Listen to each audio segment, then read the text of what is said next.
দেখুন, আপনি এবং আমি কখনোই প্রলুব্ধ হওয়া থেকে বাঁচতে পারবো না। হারাম সবসময় আমাদের সামনে আসবে, আর এটা সবসময় আমাদেরকে আহ্বান করবে। আর শাইতানু ইয়াইদুকুমুল ফাকর, শয়তান তোমাদেরকে দেউলিয়াতের প্রতিশ্রুতি দিবে। অন্য কথায়, যখন আপনি হালাল পথে চলবেন, শয়তান আপনাকে প্রতিশ্রুতি দিবে তুমি সুযোগ হারিয়ে ফেলছো, তুমি বঞ্চিত হচ্ছ, সবাই কত মজা করছে, তুমি অনেক মজা করতে পারতে, তুমি আরো অর্থ উপার্জন করতে পারতে, তুমি আরো ইন্দ্রিয় সুখ উপভোগ করতে পারতে। সেই সব সময় আপনার কাছে বিজ্ঞাপন দিতে থাকবে বিকল্প পণ্যের, বিকল্প পন্থার। নিজের কামনাকে চরিতার্থ করার কিছু যায় আসে না যে কতটুকু কোরআন মুখস্থ করেছেন, কিছুই যায় আসে না যে কি পরিমাণ তাহাজ্জুদ আপনি পড়েছেন। এগুলো কোনোটাতেই আসে যায় না। শয়তান থামবে না। দিন শেষে আপনি তো একজন মানুষই। দিন শেষে কামনা বাসনাগুলো আপনার মাঝে থাকবে, আর শয়তান থামবে না, সে আপনার পেছনে লেগেই থাকবে। শয়তানের একটা কৌশল আল্লাহ বর্ণনা করেছেন। তার মনস্তাত্ত্বিক কৌশলটি হলো যায়্যানা লাহুমুশ শাইতানু আমালাহুম। শয়তান তাদের কাজগুলোকে তাদের কাছে আকর্ষণীয় করে দেয়। শয়তান আপনার কাছে আসবে, আপনাকে প্রলুব্ধ করবে। তখন আপনি বলবেন, হ্যাঁ এটা খারাপ, কিন্তু আমি তো অনেক ভালো কাজও করি। হ্যাঁ আমি এলোমেলো কাজ করছি, কিন্তু আমি তো নামাজও পড়ছি। আর আমি তো কাফেরও না, তো সমস্যার কিছু নেই। আর এইবার করেই আমি থেমে যাব, এমন না যে আমি এটা করতেই থাকবো, শুধু একবারই করব। এভাবে নিজেকে সব ধরনের যুক্তি দিতে থাকেন, নিজে নিজে এটাকে বৈধতা দিতে থাকেন। আপনার চিন্তায় এটা এখন আর অতটা খারাপ না।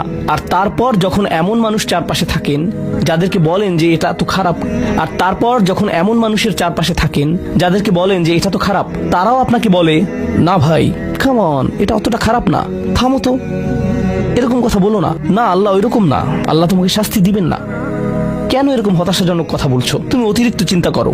আপনি তা শুনেন, আর এটা আপনাকে প্রভাবিত করতে শুরু করে।